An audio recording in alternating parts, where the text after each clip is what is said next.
Je vais te tuer, putain.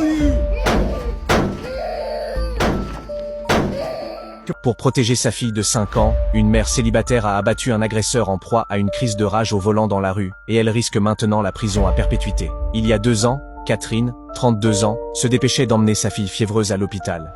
Alors qu'elle approchait d'une intersection, un SUV devant elle a bloqué le passage. Catherine a klaxonné une fois pour signaler le conducteur, mais le propriétaire du SUV, Jack Cooper, a soudainement arrêté sa voiture et en est sorti, hurlant sur Catherine comme s'il avait perdu le contrôle. Il a même sauté sur le capot et a menacé de la tuer. Terrifiée, Catherine l'a averti qu'elle allait appeler la police. Mais Jack n'a pas arrêté. Au lieu de cela, il a essayé de forcer la portière de la voiture. Alors que la situation devenait de plus en plus dangereuse, Catherine a été obligée de brandir son revolver. Plus tard, lorsqu'elle a appris que Jack était mort malgré les soins d'urgence, Catherine a fondu en larmes dans la salle d'interrogatoire. Elle n'avait jamais eu l'intention de le tuer. Elle voulait seulement protéger sa jeune fille. Au tribunal, l'accusation a reproché à Catherine d'avoir utilisé une force au-delà de ce qui était nécessaire pour se défendre.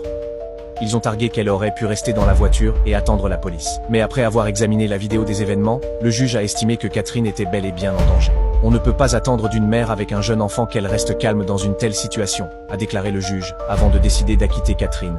Pensez-vous que ce verdict était juste ?